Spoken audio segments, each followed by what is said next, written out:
Semangat pagi teman-teman sekalian, berjumpa kembali dengan Mang Didin Pawon Kefir.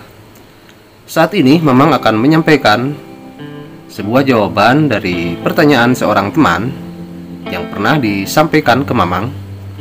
Jadi beliau pernah bertanya, "Mang, apakah benar bahwa bibit kefir grand itu akan rusak jika habis difermentasikan ke kolostrum?" Jadi bibit kefir grandnya bisa sakit, bahkan bisa rusak hingga berujung pada kematian. Nah, jawaban Mamang adalah tidak benar ya. Jadi seperti halnya difermentasikan pada susu, bibit kefir grand akan baik-baik saja. Akan tetapi bisa saja bibit kefir grand menjadi rusak, baik sehabis difermentasikan pada kolostrum ataupun sehabis difermentasikan ke susu segar. Manakala kolostrum segarnya ataupun susu segarnya mengandung residu antibiotik. Kok bisa kolostrum atau susu segar mengandung antibiotik? Jadi sebagaimana kita ketahui bersama bahwa baik kolostrum maupun susu segar itu dihasilkan dari hewan ternak mamalia yang lazimnya dipergunakan untuk dibuat menjadi susu kefir. Nah, pertanyaan ini sebetulnya disampaikan oleh seorang teman yang pada mulanya mendapatkan susu kefir dari Mamang ya. Dan kemudian Mamang ajarkan pula bagaimana cara pembuatannya. Dan alhamdulillah sekarang beliau sudah bisa membuatnya.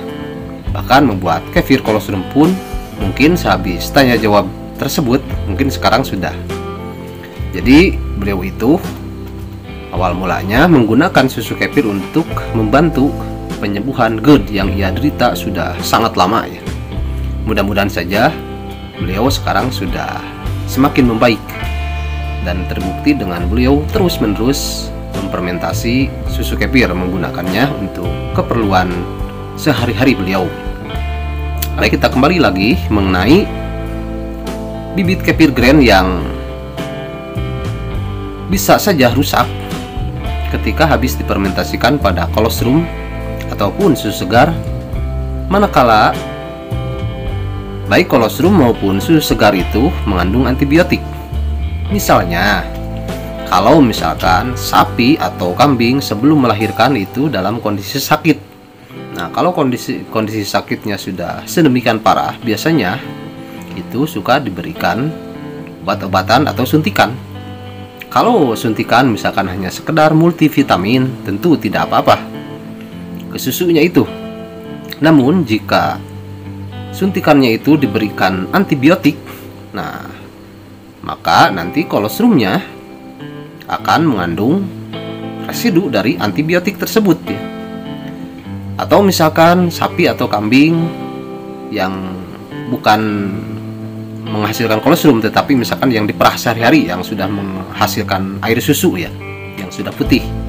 Nah, itu misalkan sewaktu-waktu dalam kondisi sakit, misalkan kalau sakitnya biasa mungkin sekedar multivitamin, bikomplek dan lain sebagainya.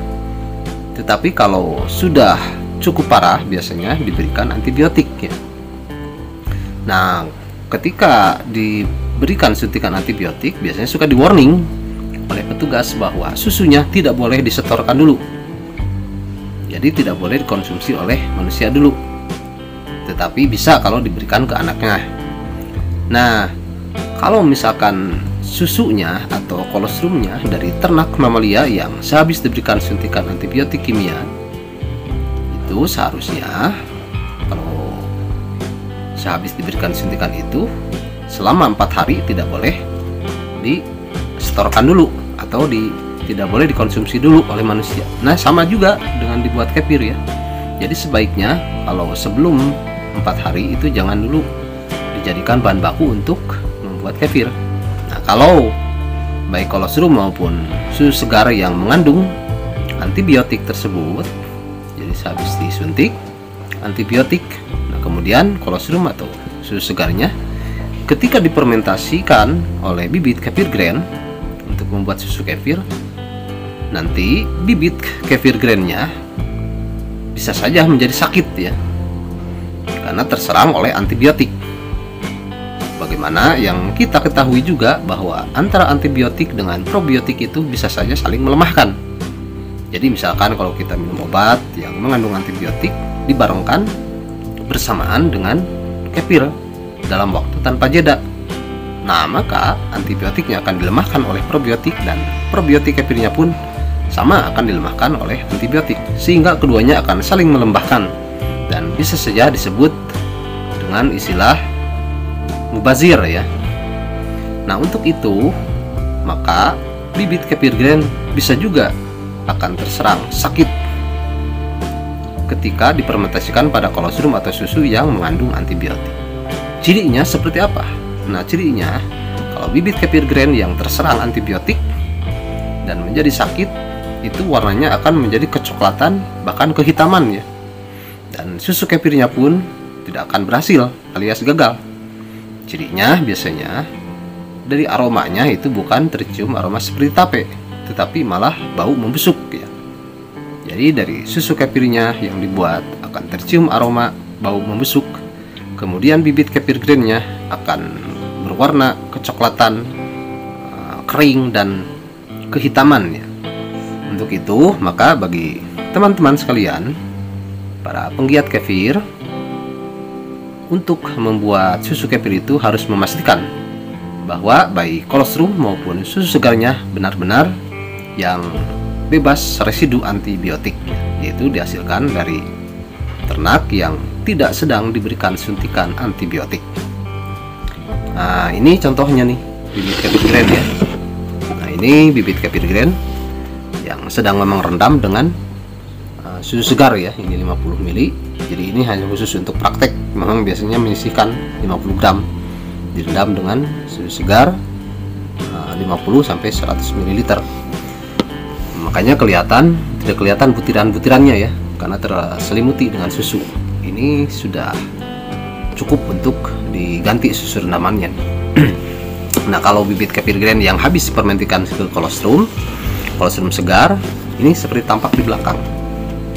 Jadi ini kurang lebih ada 7 kg habis memang fermentasikan pada kolostrum sebanyak 30 liter, dan kolostrumnya memang pastikan tidak mengandung antibiotik. Nah makanya grainnya terlihat menu-menu sehat-sehat, tidak kecoklatan hitam, tidak kecoklatan yang kehitam-hitaman, tetapi nampak putih ke kuning-kuningan ya. Sekarang kita lihat saja bagaimana teksturnya, bentuknya ya. Nah ini nih, nah, ini bisa kelihatan ya, granul-granul.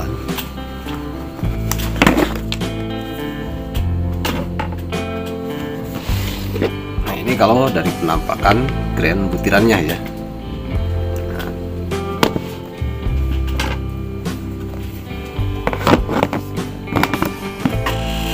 Jadi kalau kolostrumnya baik-baik saja, susu segarnya baik-baik saja, maka dengan berbagai tip yang sudah memberikan bagaimana cara membuat kefir susu kambing, cara membuat kefir susu sapi, cara membuat kefir kolostrum, jika bahan bakunya bagus, pasti akan berhasil ya. Baik susu kefirnya maupun grainnya akan sehat dan berhasil dalam membuat susu kefirnya. Baiklah teman-teman sekalian, mungkin pada saat ini hanya itu yang bisa memang sampaikan, yaitu mengenai bibit kefir grain.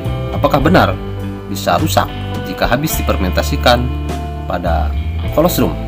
Jawabannya adalah tidak benar, kecuali jika kolostrumnya ataupun susu segarnya mengandung antibiotik, yaitu jika hewan ternaknya habis diberikan suntikan antibiotik, bisa saja bibit kefir grainnya bisa menjadi rusak dan sakit. Semoga bermanfaat, dan jika teman-teman berkenan silahkan bisa klik like dan subscribe. Jangan lupa tekan juga tanda lonceng supaya ketika memang share kembali mengenai perkefiran, teman-teman bisa mendapatkan pemberitahuan secara otomatis. Terima kasih. Wassalamualaikum warahmatullahi wabarakatuh.